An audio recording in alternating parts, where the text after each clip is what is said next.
A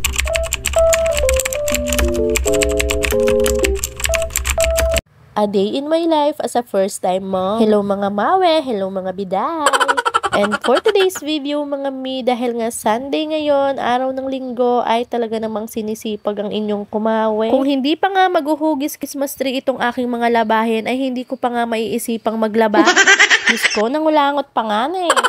But anyways, mga mi, pinaghiwalay-hiwalay ko nga lang dyan yung mga puti at decolor. Pinaghihiwalay ko nga rin yung mga damit namin at damit ni CJ. Pagkatapos ko naman ngang mahiwalay yan mga mi, eto naman ngang mga damit ni CJ ay pinaghihiwalay ko rin. Yung mga puti nga at mga decolor ay pinaghihiwalay ko. Uunahin ko muna kasi mga mawe na labhan etong mga puti ni CJ. Ganito din ba kayo mga mawe kapag mag-uumpisa kayong maglaba ay binabasa nyo nga muna yung damit bago lagyan ng sabon, ganun. Pagkatapos ko naman ngang mabasa yung mga damit ni CJ mga mi, eto nga't naglagay na nga rin ako ng powder. Binabad ko nga lang yan ng konting minutes mga mi at eto na nga't magsisimula na nga rin akong magkusot. Kinukusot ko nga yan mga mi at hindi na nga ako komportable kapag nga kamay-kamay lang. Sinasamahan ko na nga rin ng pagbabrush yan. Habang naglalaba naman ako dito mga mi, si CJ naman ay naglalaro nga lang kapag doon. Kapag naman may kailangan siya ay pumupunta nga lang siya sa akin dito at sasabihin niya nga. Ngayon na nga lang ako ulit nakapagpakita sa inyo ng labaserye mga mi. Paano ba naman kasi talaga namang tinatamad akong mag-shoot dito sa banyo, ganun. Alam nyo na, dito kasi ako kauna-unahang nag-viral. Last year nga ay nag-upload nga ako ng video na nag-shoot nga ako dito sa banyo na naglilinis nga ako. Pero sa dami ngang perfect ngayon mga mawe ay talaga namang naabash ang aking paglilinis. Marunong naman ako tumanggap ng suggestion kaso in a nice way naman kasi marami talagang nag-comment doon talaga namang kala mo napaka-perfect, ganun. Pero syempre nilulook up ko na lang yun in a positive way. Kesa naman may stress ako sa kanila, sila na lang may stress sa akin, ganun. Eto na nga si CJ habang naglalaba ko mga mawe. O diba, tingnan nyo, napaka-behave ng bata. Naglalaro lang yan dyan. Natapos na nga rin akong maglaba mga mi at sinasampay ko na nga lang ito. Dyan ko nga muna yan patutuluin mga mawe bago ko nga yan ilabas sa labas. Pagkatapos ko nga maglaba dyan mga mi dahil nga araw ng linggo ay walang magpapahinga ganun. Decide na nga rin ako magpalit ng mga punda at bedsheet mga mi. Paano ba naman kasi talaga namang nanggigitata na? Charis. Kidding aside mga mi dahil nga inuubo at sinisipon si CJ kaya talaga namang magpapalit na nga tayo for today's video. Alam mo yung tipong maglilinis ka lang naman ng simpleng linis pero para ka nang magge-general cleaning ng buong bahay, ganun. Masyado kasing prone ng alikabok dito sa kwarto namin mga mi, kaya naman for the linis talaga ang inyong kumawi. Kaya naman napabili talaga ako nitong vacuum dahil must have talaga to sa bahay dahil kailangan na kailangan ko talaga to dahil napakadaming ang alikabok mga mi. Hindi naman to yung wants ko lang dahil need naman talaga to sa bahay, ganun. Para naman malesen yung mga alikabok dito mga mi na nagkukos din ng mga ubo, sipon, ganun. Pati nga yung kutsyon ay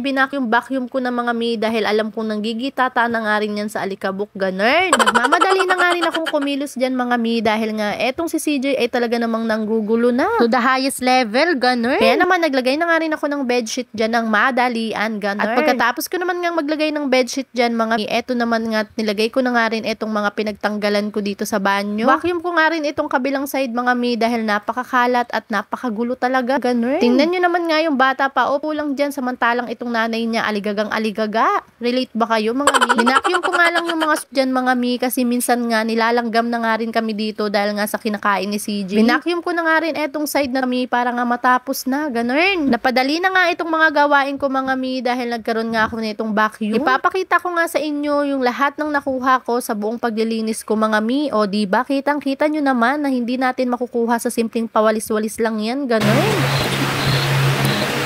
Pagkatapos ko naman ngang mag-vacuum mga mi, nagpatimpla naman nga ng milk etong si CJ. By the way mga mi, hindi ko na nga pala ginagamitan ng bote etong si CJ. Magto 2 weeks na din simula nga nung hininto ko siya sa pagbobote mga mi. Eto ngang spill proof training cup ang aking tinry kay CJ. Maaga pa ay may stop niya na nga rin yung pagdedede sa bote at hindi niya na nga hanap-hanapin. Ganun. O siya mga mi, salamat sa pagtanaw. Ay, bisaya day ko.